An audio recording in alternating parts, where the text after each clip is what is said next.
خطبہ مسنونہ کے بعد جو آیت کریمہ آپ کے سامنے تلاوت کی گئی، اللہ رب العالمین کا ارشاد ہے الذین آمنوا ولم یلبسوا ایمانہم بظلم، کہ وہ لوگ جو ایمان لائے اور انہوں نے اپنے ایمان کے ساتھ کسی بھی ظلم کی ملاوٹ نہیں کی، اولئک لہم الامن، تو یہی وہ لوگ ہیں جنہیں اللہ تبارک و تعالیٰ فرما رہا ہے کہ ان کے لیے امن و امان ہے، امن و سکون ہے، وہم مہتدون، اور یہی لوگ ہیں جو ہدایت یافتہ ہیں۔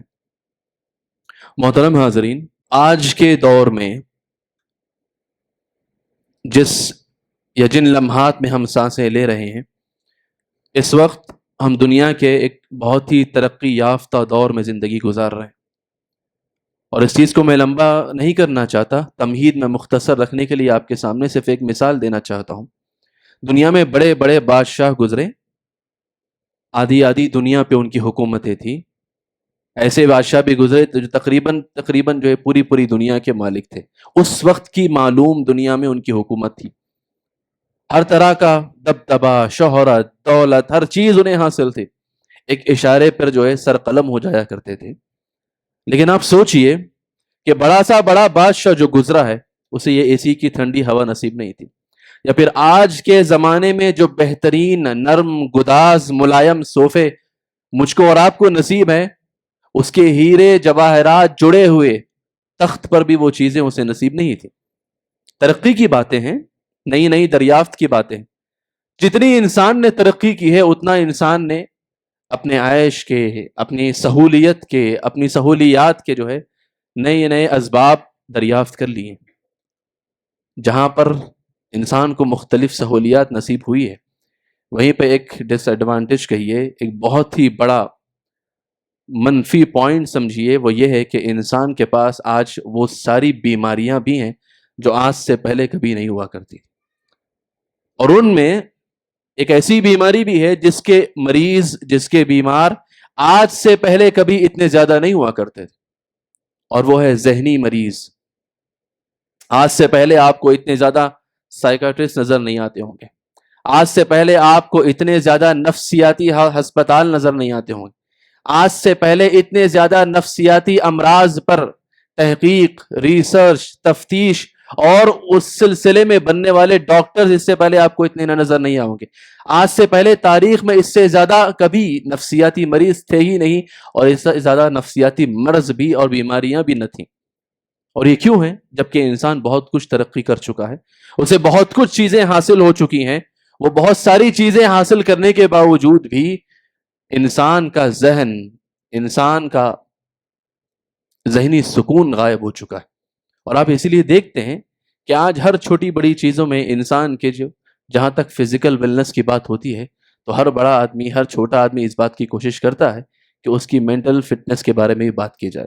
آپ اگر جا کر دیکھیں تو بڑی کمپنیاں ہیں، لوگ ملازمت کر رہے ہیں، بہت خوش و خرم ہیں، باہر نکل کے اپنی کمپنی اور اپنے نام کے ساتھ، اپنی ملازمت کے نام کے ساتھ، اپنی جاب کے نام کے ساتھ لوگ شو آف کرتے ہیں، لیکن اندر یہ حال ہوتا ہے کہ کاموں کا انبار اور بوجھ انہیں اس قدر پریشان کر چکا ہوتا ہے کہ انہیں باقاعدہ کسی سائیکاٹرسٹ کو دکھانے کی ضرورت پڑتی ہے، یا کم از کم خود آفس کی جانب سے یا پھر ان کی کمپنی کی جانب سے ایک ویلنس کوچ انہیں نصیب ہوتا ہے، جو ہر ہفتہ یا ہر مہینہ ایک مرتبہ انہیں دکھانا ضروری ہوتا ہے، تاکہ وہ چیک اپ یا دیکھتا رہے، ایک نظر رکھتا رہے کہ کہیں ان کی حالت بگڑ تو نہیں رہی ہے، کہیں انہیں کوئی پرابلم تو نہیں ہے، کہیں ایسا تو نہیں ہے کہ باہر کی پریشانیاں یہاں لا کر ہمیں پریشان کرے گا، یا یہاں کا بوجھ یہ نہ سنبھال سکے اور اس کی وجہ سے ہمارا کام بگڑ جائے۔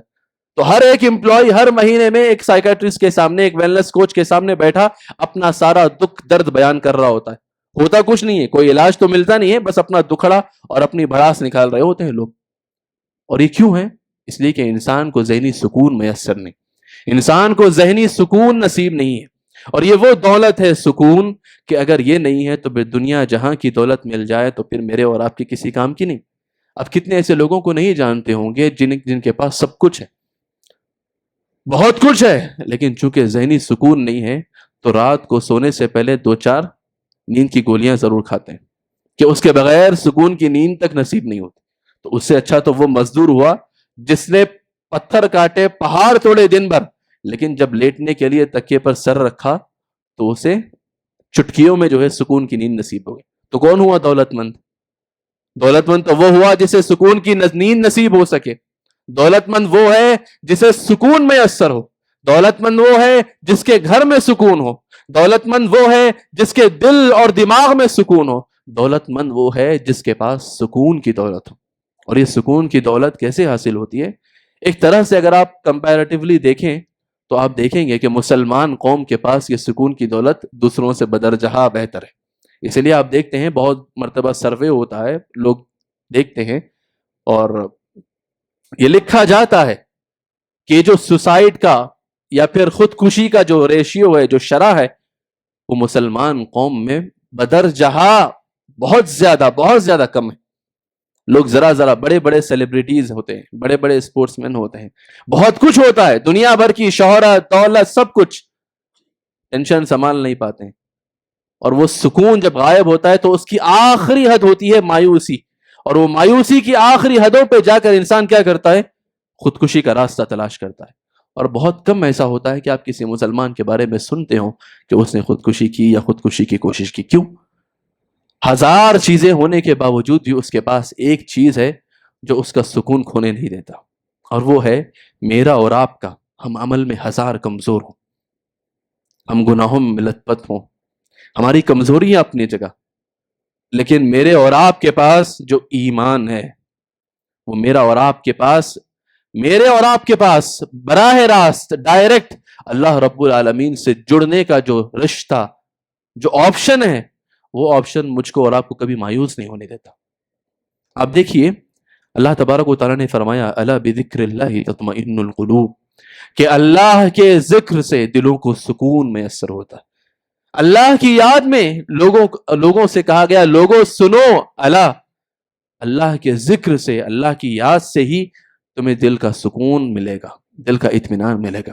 عام طور پر چونکہ ہماری نمازیں اتنی مکمل نہیں ہوتی, پہلے تو ہم سب, میں آپ اور ہم سب اپنے اعمال میں, اپنی نمازوں میں کمزور ہیں, ہماری عبادتوں میں کمزور ہے. اللہ کا ذکر سے مطلب یہ نہیں صرف ہم زبان سے سبحان اللہ ماشاء اللہ کہیں, ہر طرح کی عبادت, ہر وہ چیز, ہر عبادت, ہر وہ عمل, ہر وہ قول, ہر وہ ذکر جو مجھ کو اور آپ کو اللہ کی یاد سے, اللہ کے ذکر سے جوڑتا ہے, ہر وہ چیز اللہ کا ذکر ہے, ذکر اللہ ہے.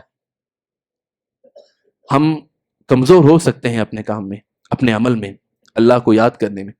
آپ یہ دیکھیے کہ جب آپ حد درجہ پریشان ہو جاتے ہیں, جب آپ کے سامنے اندھیرا ہی اندھیرا ہوتا ہے, آپ کو لگتا ہے کہ اب کوئی روشنی اور امید کی کرن نہیں ہے, اور آپ کو لگتا ہے کہ اب بالکل پھنس چکا ہوں میں, اس وقت جب مسلمان, ایک مومن بندہ اللہ کے سامنے 2 رکعت نماز پڑھتا ہے, جب دیکھتا ہے کہ مسئلہ کہیں سے سنورنے والا نہیں ہے, سلجھنے والا نہیں ہے, کوئی کام آنے والا نہیں ہے, بے بسی کی آخری انتہا ہو چکی ہوتی ہے, وہ کیا کرتا ہے؟ اللہ کے سامنے کھڑے ہو کر کسی اور کو بتائے بغیر 2 رکعت نماز ادا کرتا ہے. اور وہ 2 رکعت نماز جو خشوع سے, خضوع سے, مکمل تقوی سے, طہارت سے بھرپور ہوتی ہے, وہ 2 رکعت نماز بتاتی ہے کہ اللہ تبارک و تعالیٰ کے ذکر میں, اللہ کی یاد میں کتنا سکون ہے, اللہ کی عبادت میں کتنا سکون ہے. اس وقت آپ کو پتا چلتا ہے کہ واقعاتاً اللہ کے سامنے اپنا دکھ, درد اور اپنی ساری شکایتیں رکھنے کے بعد مجھے کتنا سکون ملا ہے, اور ایک امید کے ساتھ, ایک نئی امید کے ساتھ پورا تازہ دم ہو کر پھر وہ لوٹتا ہے کہ اللہ میرے مسئلے کو دیکھ لے گا, اللہ کچھ نہ کچھ جو ہے میرا معاملہ حل فرمائے گا. وہ کیوں؟ کیونکہ وہ 2 رکعت نماز جو ہم ادا کرتے ہیں وہ پورے آداب کے ساتھ, شرائط کے ساتھ, امید کے ساتھ, ایمان کے ساتھ, یقین کے ساتھ, ایقان کے ساتھ اور پورے آداب اور شرائط کے ساتھ ادا کرتے ہیں. لہٰذا اس نماز کا اثر بھی ویسے ہی ہوتا ہے جس قدر اس نماز میں, اس عبادت میں, اس ذکر میں, اس بندگی میں, اس چیز میں اللہ سے لو لگانے والا معاملہ ہوگا, خشوع و خضوع ہوگا, اور ہر ظاہری اور باطنی آداب اور شرائط مکمل ہوں گے, اس قدر زیادہ وہ عبادت مجھ کو اور آپ کو سکون پہنچائے گی. مطلب یہ ہوا کہ ہماری جو معمول کی عبادتیں ہیں ان میں کمی ہے. تو مجھے اور آپ کو کیا کرنا ہے؟ سب سے پہلا کام, مجھے اور آپ کو اپنی معمول کی عبادتوں میں اس چیز کو بڑھانا ہے جس چیز کی وجہ سے مجھ کو اور آپ کو سکون مل سکے. جب بھی آپ نماز کے لیے کھڑے ہوں, جب بھی آپ قرآن کی تلاوت کریں, بات کوانٹٹی کی ہو ہی نہیں رہی ہے, مقدار کی بات ہو ہی نہیں رہی ہے, معیار کی بات ہو رہی ہے, کوالٹی کی بات ہو رہی ہے. سبحان اللہ کہنا پورے ذکر, پورے ایقان کے ساتھ بہت بڑی بات ہے. الحمدللہ کہنا اس پورے جذبے تشکر کے ساتھ کہ اللہ تو نے کھلایا، تو نے پلایا، اور جو کچھ بھی میرے دسترخوان پر موجود ہے بغیر کسی شک و شکایت کے، بغیر کسی عیب کے، کمی کے، کسی بھی چیز کے، اللہ تو نے کھلایا اور اس بات کا میں شکر ادا کرتا ہوں، وہ چیز آپ کو سکون عطا کرے گی، وہ چیز آپ کی زندگی میں سکون عطا کرے گی، وہ چیز آپ میں برکت پیدا کرے گی۔ تو سب سے بڑی اور اہم چیز جو سکون حاصل کرنے کا ذریعہ میرے اور آپ کے پاس ہے، وہ ہے اللہ تبارک و تعالیٰ کا ذکر، اللہ تبارک و تعالیٰ کی یاد، اللہ تبارک و تعالیٰ کی بندگی۔ اور اللہ کے رسول صلی اللہ علیہ وسلم کیا کہا کرتے تھے؟ ارحنا بلال، حضرت بلال رضی اللہ عنہ سے کہا کرتے تھے کہ ہمیں آرام پہنچائیے، راحت پہنچائیے بالصلاۃ، نماز کے ذریعے۔ آپ اذان دیجئے، ہم نماز پڑھیں گے اور ہمیں راحت ملے گی، سکون ملے گا۔ ایسے ہی اللہ تبارک و تعالیٰ سے جوڑنے والی ساری عبادتیں میری اور آپ کی زندگی میں سکون پیدا کرتی ہیں۔ مجھ کو اور آپ کو اپنے اپنے دم پر کوشش کرنا ہے کہ میں اور آپ اللہ تبارک و تعالیٰ سے اپنا رشتہ کمزور نہ کریں۔ جتنا، باقی ساری باتیں اپنی جگہ، علم اپنی جگہ، آپ کی پڑھائی اپنی جگہ، آپ کیا کر رہے ہیں اپنی جگہ، آپ نے کتنا اچیو کر لیا ہے اپنی جگہ، آپ کے مختلف روز مرہ کے کام اپنی جگہ، آپ کو جو کچھ بھی لوگوں کے سامنے دکھانا ہے، بہت کچھ آپ نے زندگی میں کما لیا ہے، آپ کا بزنس ہے، سب اپنی جگہ۔ ایک چیز میں جو کمی نہیں ہونی چاہیے وہ کیا ہے؟ ہر انسان کا ایک انڈیویجول اپنے رب سے رشتہ ہوتا ہے، ایک خاص تعلق ہوتا ہے، اور وہ اس کے اور اس کے رب کے درمیان ہوتا ہے، جو آپ بہتر جانتے ہیں کہ آپ کا آپ کے رب کے ساتھ کیسا رشتہ ہے۔ وہ تنہائیوں میں بنتا ہے، وہ خلوتوں میں پنپتا ہے، وہ رات کی تاریکیوں میں نظر آتا ہے، جو کسی کو نظر نہیں آتا وہ آپ جانتے ہیں۔ آپ کے دو قطرے آنسو جو تنہائی میں اللہ کو یاد کر کے بہائے ہوں گے، وہ کوئی اور واقف نہیں ہوگا۔ وہ چیز، وہ دو قطرے آنسو بتاتے ہیں، وہ ڈیفائن کرتے ہیں کہ میرا اور آپ کا اپنے رب کے ساتھ کیسا تعلق ہے۔ دو رکعتیں جو کسی نے نہیں دیکھی، وہ میں نے ایکسٹرا کبھی پڑھی ہیں، آپ نے کبھی اسے ادا کیا ہے، وہ بتاتا ہے آپ کا اپنے رب سے کیسا تعلق ہے۔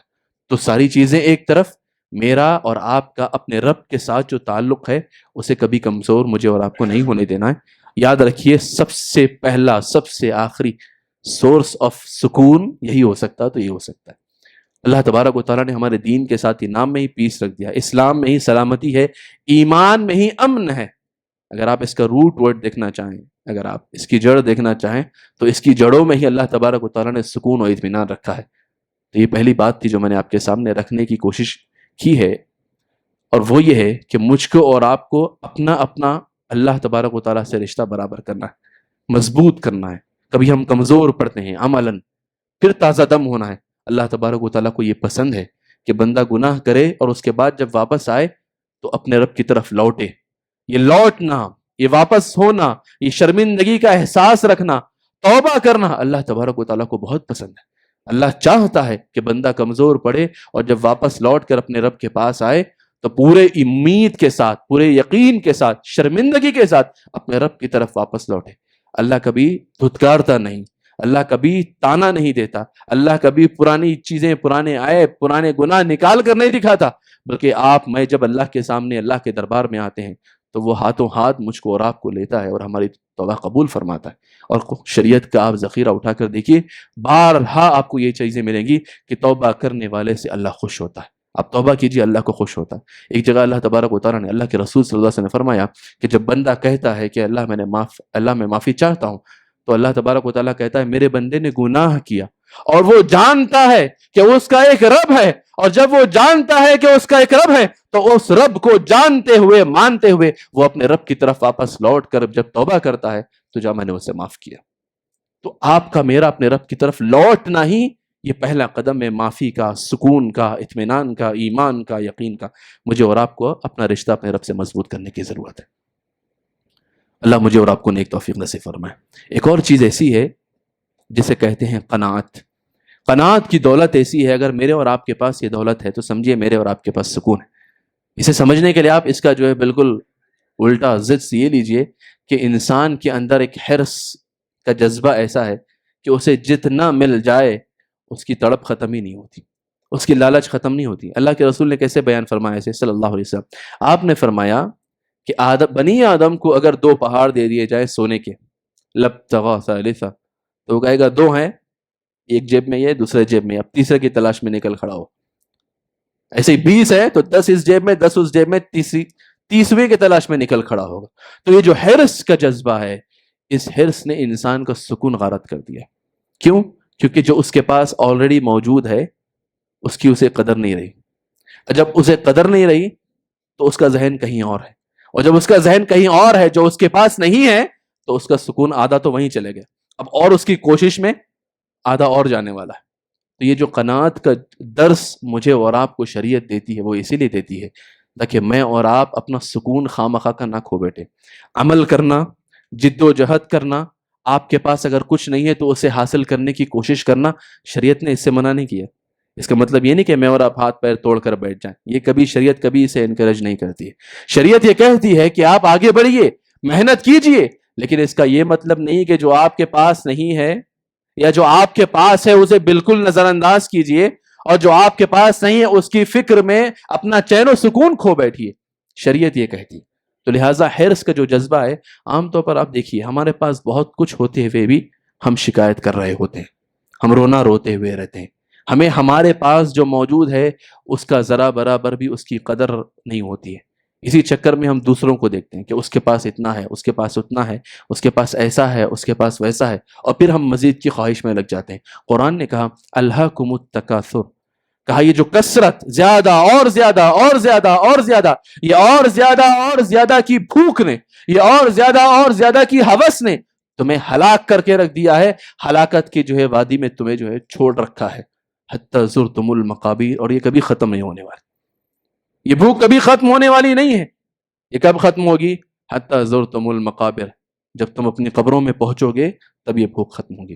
لہٰذا انسان کو سب سے پہلے اگر سکون چاہیے زندگی کا، وہ چاہتا ہے کہ زندگی کا سکون انجوائے کر سکے، محظوظ ہو سکے، لطف اندوز ہو سکے، تو سب سے پہلے اسے چاہیے کہ جو اللہ نے اسے دیا ہے پہلے اس پر الحمدللہ تو کہے، شکر گزاری کا جذبہ اپنے اندر پیدا کرے.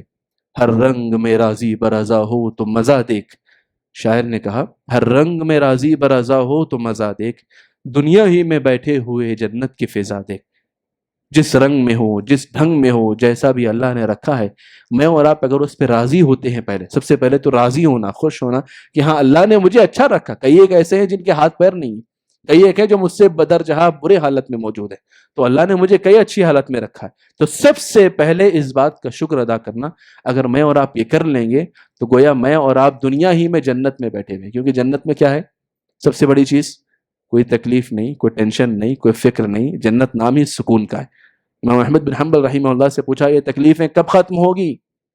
تو امام محترم نے کہا جب دنیا سے نکل جاؤ گے، جب تمہارا پیر دنیا سے نکل جائے گا، ایگزٹ جب لوگے آپ دنیا سے، جنت میں آپ کو سکون ملے. آپ یہ سوچ رہے ہو اگر کہ دنیا میں سکون چاہیے مکمل، یہ تو پھر مشکل ہے. مشکل کیا ناممکن ہے، کیونکہ دنیا نام ہی ہے تکلیفوں کا، دنیا نام ہی ہے آلام و مصائب کا، دنیا نام ہی ہے رنج و غم کا، دنیا نام ہی ہے ٹیسٹ کا، فتنے کا، آزمائش کا، اور قدم قدم پر آنے والی آزمائشوں کا. تو لہٰذا دنیا میں مکمل طور پر کوئی سکون میں رہ سکتا ہے؟ بالکل نہیں رہ سکتا. لیکن میں اور آپ اگر چاہتے ہیں کہ وہ جنت والا ماحول اپنے پاس پیدا کریں تو سب سے پہلے مجھے اور آپ کو کرنا پڑے گا کہ میں اور آپ جو اللہ نے ہمیں دیا ہے اس پہ راضی ہوں، شکر ادا کریں، اور حرص، حد سے زیادہ حرص اور لالچ سے اپنے آپ کو بچا کے رکھنے کی کوشش کریں. تیسری جو چیز ہو سکتی ہے وہ یہ ہے، حسد ایک ایسا جذبہ ہے جو ہمارے اندر بہت زیادہ پایا جاتا ہے. کسی کے پاس کوئی نعمت ہے، ترقی ہے، کامیابی ہے، تو میرا اور آپ کا دل کرتا ہے کہ اس کے پاس کیوں ہے بھائی، اور اس نے ایسا کیا کر لیا کہ اس کے پاس ہے. کیونکہ ہمارا ججمنٹ کیا ہوتا ہے، ہم اپنے حساب سے سوچتے ہیں. تو ہم پہلے یہ سوچتے ہیں کہ اس کو ملا کیوں، اور ملا کیسے. حیرت ہوتی ہے ہم، اسے ملا کیسے، اور ملا تو کس بیس پہ ملا، کس بنیاد پہ اسے دیا گیا. بھائی اس سے زیادہ حقدار میں تھا، مجھے ملنا چاہیے تھا. ان چکروں میں ہم نے اپنا سکون غارت کر لیا ہے، پتا ہے آپ کو. اور ایک بات یاد رکھیے، یہ ہمارے ایمان کی کمزوری ہے. اللہ تبارک و تعالیٰ کا کام ہے یہ رزق تقسیم کرنا، کام تقسیم کرنا، علم تقسیم کرنا، عمل تقسیم کرنا. کس کو کتنی کامیابی، کس کو کیا ملے گا، یہ اللہ تبارک و تعالیٰ نے بچہ پیدا ہونے کے چند مہینوں کے بعد معاملات لکھ دیے گئے. کس کو کیا ملے گا، کتنا ملے گا، کتنا، کون شقی ہوگا، کون سعید ہوگا، کون بدبخت ہوگا، کون خوش نصیب ہوگا، یہ ساری چیزیں مقسوم ہیں، مرزوق ہیں. ان ساری چیزوں پر میرا اور آپ کا سوال اٹھانا معاذ اللہ، لا يسأل عما يفعل اللہ تبارک و تعالیٰ کے فیصلے پر سوال نہیں کیا جاتا، اللہ سے سوال نہیں کیا جاتا۔ میرا کسی کو یہ کہنا اسے کیوں ملا، یہ اللہ کی تقسیم پر سوال ہے۔ مکے کے لوگوں نے کیا کیا؟ اللہ کے رسول صلی اللہ علیہ وسلم کو نبوت دی گئی، نبوت ملی، نبوت اس سے بڑی کوئی نعمت ہو سکتی ہے؟ نبی بنایا گیا، امام الانبیاء۔ مکے کے لوگوں نے بولا اتنے بڑے بڑے لیڈر ہیں ہمارے پاس، قابل ترین لوگ ہیں، یہ جاہل قوم کو سنبھالنے والے لیڈر ہیں ہمارے پاس، یہ یتیم یسیر بکریاں چرانے والا ہمارا، اسے کیسے نبوت مل گئی؟ ان کو بھی حیرت تھی۔ اہم یقسمون رحمت ربک، قرآن نے ایک جگہ پوچھا ہے اہم یقسمون رحمت ربک، کیا یہ تمہارے رب کی رحمت اب تقسیم کریں گے؟ اب یہ فیصلہ کریں گے کسے کیا ملنا ہے، کسے نبی بنایا جائے گا، کسے جنت دی جائے گی؟ ہم یہی کرتے ہیں دنیا میں بیٹھے، لڑائی ہو گئی جہنم میں، لڑائی ہو گئی بدعتی ہونے، لڑائی ہو گئی خارجی ہے تو، لڑائی ہو گئی جنت میں جانے والا نہیں ہے تو، نعوذ باللہ من ذالک۔ سمجھائیے یہ آپ کا کام ہے، دعوت دیجئے یہ آپ کا کام ہے، خیر کی طرف بلائیے یہ آپ کا کام ہے، لوگوں کو نکال باہر کرنا میرا اور آپ کا کام نہیں ہے، لوگوں کو دور کرنا میرا اور آپ کا کام نہیں۔ اللہ کے رسول صلی اللہ علیہ وسلم نے اپنے چہیتے صحابہ اکرام کو اسی مقصد سے بھیجتے ہوئے دعوت کی راہ میں آپ نے فرمایا دو لوگوں کو، یسرا ولا تعسرا، آسانیاں پیدا کرنا، مشکل بنا مت دینا دین کو، بشرا ولا تنفرا، بشارتیں دینا، خوشخبریاں دینا، محبت کے پیغام دینا، نفرتیں مت بانٹنا، ولا تنفرا۔ ہم نے کیا کیا؟ یہ میں بے دینوں کی بات نہیں کر رہا ہوں، دینداروں کی بات کر رہا ہوں۔ جو دیندار طبقہ ہے اٹھائیے، صبح و شام کی ہماری گوسپس، صبح و شام کی ہماری بیٹھکیں، صبح و شام کی ہماری جو ہے نا چائے کی چسکیاں لیتے ہوئے تبصرے، سوشل میڈیا پر ہمارے لکھے گئے کامنٹس، بچے ماشاء اللہ علماء کے دروس میں حاضر ہو رہے ہیں، سیکھ کیا رہے؟ فلاں عالم جو ہے بدعتی ہے، فلاں عالم منہج سے باہر ہے، فلاں عالم یہ ہو چکا ہے۔ سبحان اللہ العظیم۔ جو لوگ 8 سال پڑھ کر آ رہے ہیں وہ ابھی طالب علم ہے، سمجھیے بات کو، ہم ابھی طالب علم ہیں، لوگوں پر فتوے دینے کا ہمیں اختیار نہیں ہے، مجاز نہیں ہے ہمیں، ہم طالب علم ہیں۔ طالب علم ہونا خود بہت بڑا ٹائٹل ہے کہ ہم علم حاصل کریں، علم سیکھیں، اور اس کے بعد اس کے مطابق عمل کرنے کے ساتھ ساتھ اس کے آداب سیکھیں، اس کا سلیقہ سیکھیں۔ ہاتھ میں گن مل گئی، چلانے کا سلیقہ نہیں تو بیک فائر کرے گی۔ علم بہت بڑا ہتھیار ہے، ایسا ہتھیار ہے جو قوموں کو سنوارنے والا ہے۔ یہ نیوکلیر بم نہیں کہ بس ڈال دیا ختم کر دیا قصہ، ہم تو بم برساتے جا رہے ہیں سب پر، اور ہماری زندگی کا سکون غائب ہے۔ علماء کی محفلوں میں، یعنی دیندار لوگوں کی محفلوں میں، جو علماء سے قریب ہے، ان لوگوں کی محفلیں جو ہے بارود سے بھری ہوئی ہیں، ہر کوئی ایک دوسرے پہ دستی بم جو ہے ہینڈ گرینیڈ ڈال کے پھینک رہا، نکل جا رہا۔ ہمارا معاملہ دوسروں سے الگ ہونا چاہیے تھا۔ ہمارا معاملہ تو وہ ہے، قرآن کہتا ہے ادفع باللتی ہی احسن، سامنے والے گالی دے رہے ہیں، برا بھلا بول رہے ہیں، تو آپ اچھائی سے اس کا بدلہ دو۔ ہم اچھائی سے بدلہ دینے کا ہمارا دل اتنا بڑا نہیں ہے، کم از کم ہم بم تو نہ برسائیں۔ فتنوں کے، تکفیر کے، کفر کے، بدعت کے یہ جو فتوے پھینک کے ہم اینٹیں برسا رہے ہیں، کم از کم وہ تو نہ کریں۔ جو لوگ دین سے قریب ہیں، اگر ان کا ماحول اس قدر بے سکونی والا، بے اطمینانی والا ہوگا تو پھر اوروں سے کیا امیدیں رکھی جائیں گی جب اپنوں کا حال ایسا ہوگا۔